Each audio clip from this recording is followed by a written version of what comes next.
Welcome to Pimpy's Investment Chat, where we keep investment talk simple. And here's your host, Pimpy. What is going on out there, peeps? Yes, great discussion today. The chat went on literally for, my guess is, just a little under an hour, going back and forth and debating with people about why gold instead of other investments like real estate, cryptocurrencies. And I go, look, I get it. Real estate in the past used to be real reliable, and we were expecting the market to crash big time last year. But there's a reason why it didn't happen. But that doesn't mean it's not going to happen. I'm anticipating it to happen this year. I'll explain why later.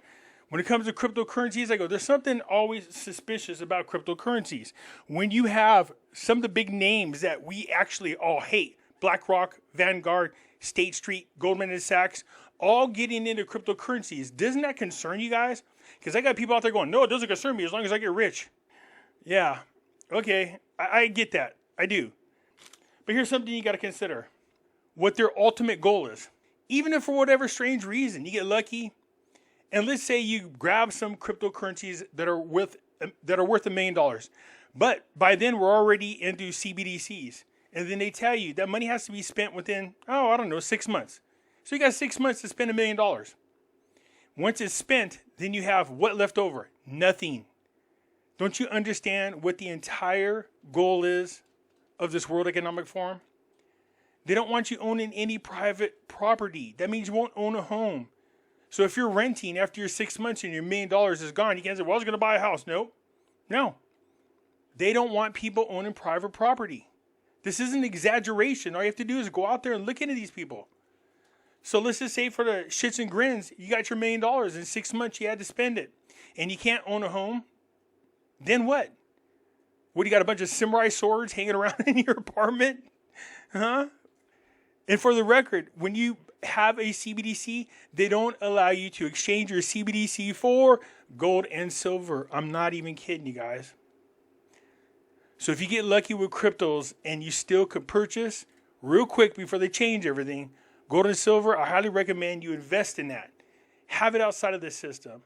Buy fractionals of both gold and silver. Buy the 1 ounce coins. Don't get crazy with the bigger ones. You have to be able to negotiate, barter with the fractionals. All right, let's get into this. Okay, so yesterday there was a pretty good little hit against Bitcoin. It was over $2,000. But, that's normal for Bitcoin. Okay, so I like I said, we were looking for consistency. And if we're being honest, it's been in the positive more than a negative.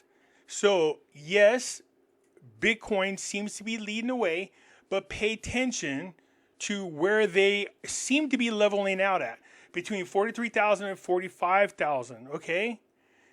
We want to see continuous growth. So we want to get above that 45. We want to get above 46. You want it to keep growing. And so I confessed today during that chat, I said, look, if you're going to buy cryptocurrencies, then get into Bitcoin. Seriously. Because it's institutionalized and everybody and their mother is pushing Bitcoin. I don't trust it. But if you have a chance to jump on that bandwagon and get some money out of it, do it. Jump on it. You don't have to own a full Bitcoin. So if you have $100 you want to buy Bitcoin, you can go on to Coinbase or wherever you want to go and buy $100 worth of Bitcoin. You don't have to have $43,000 to buy full Bitcoin. And when Bitcoin goes up, your little fractional will go up as well. Okay? Me, I'm a huge Ethereum fan. Ethereum's at $2,200 right now. That's because there are several projects going on with Ethereum. Not to mention, they're constantly working, in my opinion, to do what they can to lower the fees that people use to do transactions, because most platforms, you can't even go on a platform without using Ethereum. So if you're going to transfer or swap one cryptocurrency for another, you got to use Ethereum and you got to pay their gas fees. And it's ridiculous. And Bitcoin was supposed to challenge that, but it doesn't seem to be happening at this moment. So it just makes sense to be into Ethereum for more than one reason. Bitcoin at $43,427. It's up $288 for the day. Ethereum, $2,245. It's up $7 for the day. Solana is at $100.60. XRP. What the hell can I say, man? Everybody jumps on this XRP bandwagon. There's an article that you guys might love later on. But XRP is part of the New World Order agenda. They help create the central bank digital currency. Why would I want to support that? And I don't care what these people are out there telling you. It's going to get to $500,000. Even if it did, I would not feel like, oh my God, I had a chance and I missed out. That's not how I would feel. Why would I want to invest in a company whose sole purpose is to enslave every man, woman, and child in the world? So screw them. But as you can see, with everything going on with cryptocurrencies, the one crypto that has not moved is XRP. As a matter of fact, it was hanging around at 60-something cents, and now it's down to 57. While every one of the other cryptos are moving, that one's not. Cardano's at 55 cents. Dogecoin's at 8 cents. Polkadot's at $7.71. Polygon is at 85 cents. Chainlink is at $14.11. Shiba, 509. It keeps erasing a zero, then adding one. Litecoin's at $65.16. It doesn't move that often. It doesn't move that much, unfortunately, Litecoin. It's got huge swings, but not impressive at all. And XLM is at 11 cents. You know, they've been hanging around 11 and 12 cents for quite some time. And I would tell you this, all the paperwork that I'm reading right now, they, in the beginning, were favoring XRP, but for some reason, the powers that be seem to be eyeballing XLM. Now, that doesn't mean anything. I'm just saying to you, as cheap as it is, if you have some discretionary funds, you might consider it. But XLM is a supporter of this World Economic Forum's New World Order agenda. So I would invest in it, but I'm just saying to you, look, if you're just trying to jump in, get some money, get out real quick, then that might be the one you consider. Terra Luna did delete at zero. It's at 3012, climbing up slowly but surely. It's up 10% for the day. Like I said earlier, Saitama had deleted at zero. Now here's the thing that, oh, there we go. I was going to say, why is it saying 0.008? It's not. 2013 and climbing. So it's doing really good. In the past 24 hours, it's down 1.53%. I don't know why it keeps showing that. That's not the right value. You can see right over here. So it is 2013 and climbing. Over the last 7 days, it is still the same price as the 24-hour one. So there's a glitch in the system. But it is up 47% over the last 7 days. It is up 41% over the last 30 days. It is up 48, almost 49% over the last 90 days. And it is up 66% over the last 6 months. Saitama's looking good. Gold still hanging around at $2,050 mark per ounce. It's at $2,052 per ounce. Silver is at $23.34. Somebody said, Pimpy, why does silver keep going back and forth between 23 and above 25? It has the most industrial uses. If you're going to manipulate one precious metal, that's the one they want to manipulate. They can't afford for this to get out of control. Silver is used for many things besides jewelry. Computers, cell phones, these solar panels, they use for green energy, electric cars. I mean, it has military use, and there's not that much of it, man, to be honest with you. So that's why I say hold on to it. Just hang tight. Silver's at $23.34 an ounce. Bitcoin evangelist Michael Saylor is dumping MicroStrategy stock options to buy more Bitcoin. Again, this is a guy that's the founder. He was the CEO. He got booted out of his position as CEO when Bitcoin took a dump. Now he's looking like a champ. It has recovered a little bit. He is now in the positive side when it comes to Bitcoin, and he's investing even more money into it. But when it comes to companies and their CEOs or their founders that have a ton of shares, when you see them sell these shares, and they'll make every excuse, oh, I'm married, but I'm getting a divorce, so I was forced to sell some of my shares. They always have an excuse, but the truth of the matter is they're anticipating a huge drop in market values of stocks. I believe that's what's happening with Michael Saylor. Look at this Bitcoin bull. Michael Saylor is dumping $216 million worth of MicroStrategy stock options. Why does he care whether or not the stock goes down? He'll just buy them later on when they're cheaper. But for now, he's going to pump it into Bitcoin and hope that it goes up. And I'm anticipating Bitcoin to go up with more than one reason. Some of that money will be used to scoop up more Bitcoin, Saylor said in an earnings call. Notice that he said some of this will be used. Some, not all of it, some. That means he's anticipating a market crash. Saylor has been a Bitcoin evangelist for years and touted the crypto even during the 2022 rout. He has. And I do think Michael Saylor did choose the right cryptocurrency. MicroStrategy co-founder Michael Saylor is dumping some of his stake in the software company in order to scoop up more Bitcoin, according to recent filings with the SEC. Saylor is selling a total of 315,000 of his stock options into his company, 5,000 of which were exercised on Tuesday, the filing said. That amounts to around $216 million worth of stock options based on MicroStrategy's stock price, which traded around $685 by the end of Tuesday. In recent MicroStrategy earning calls, Saylor said he needed to exercise those stock options before they expire in April this year. He planned on selling around 5,000 shares each trading day of the year through April 25th. That is a lot of shares. Exercising this option will allow me to address some financial obligations as well as to acquire additional Bitcoin for my personal account. His personal account. Those sales came amid a prosperous time for Bitcoin, which soared 153% last year as investors dialed up their expectations for the hefty interest rate cuts from the Fed. But what happens if they lower the interest rates, which I'm anticipating them to do? That's going to cause cryptocurrencies and gold and silver to take a hit, in my opinion. Central bankers raised interest rates aggressively to control inflation in 2022, leading to Bitcoin price to plunge by 2/3, marking it its worst every year. And it's going to rebound. Look, when it comes to stocks, cryptocurrencies, and everything else, as long as you don't panic and sell, they always rebound. It might take a year. It might take 2 years. It might take 10 years for it to rebound to the price where you first bought it at. But just hold on to it. They always rebound, whether it's cryptos or stocks. The trick is to sell it while it's high, let it drop, let it tank, and then buy it when it's low. So Michael Saylor is dumping his own company's stock, and he's betting on Bitcoin. Here for you XRP enthusiasts. This came out on December 27th. BlackRock and JP Morgan acquired over 7.5 million XRP, unveiling institutional crypto moves. Now, I told you at one time the powers that be were talking about using XRP as the chosen coin to do transactions with.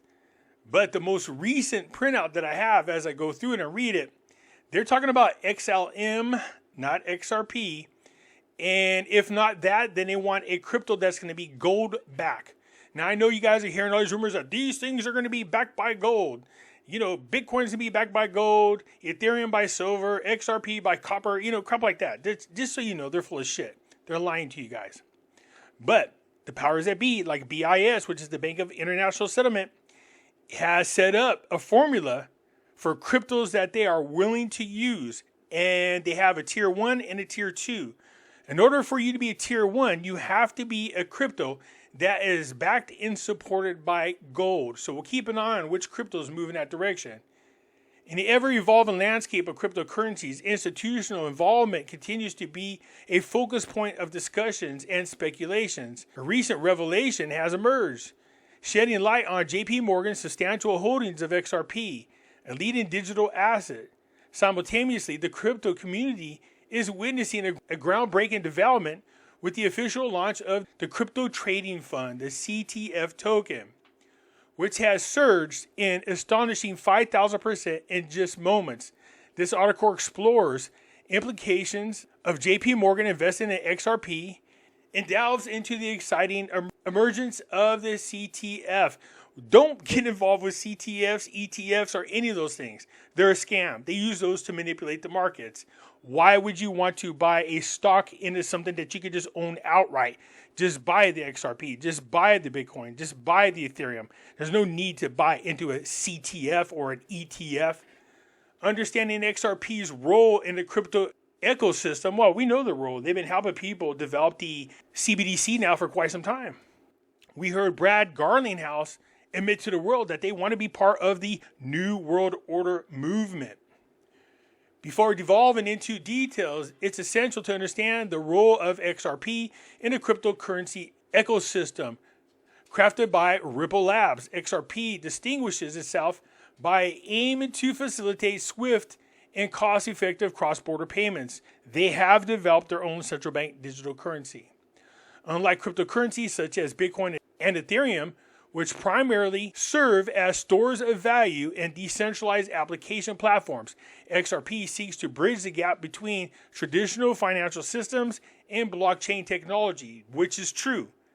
They want to be used like regular money. That's why when I spoke to somebody, they said, what do you think, Pimpy? I go, let's just say they're right. And let's just say they choose XRP to be the digital token.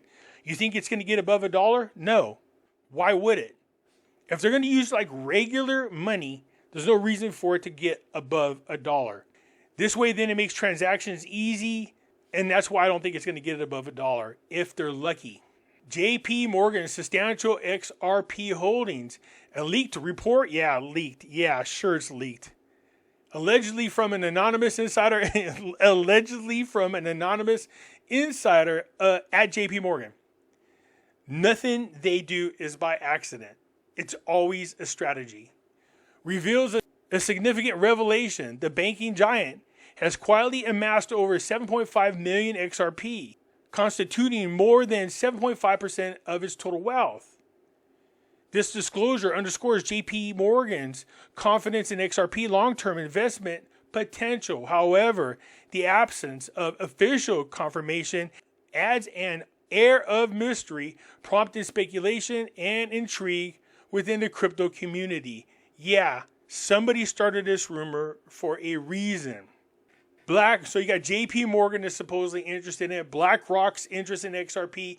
JP Morgan is not alone in its interest in XRP. According to a report by Investing, BlackRock, the world's largest asset manager, is also exploring the inclusion of XRP. Notice this is also exploring. They didn't say they have it, but they're also exploring. Why are they pushing everybody towards XRP?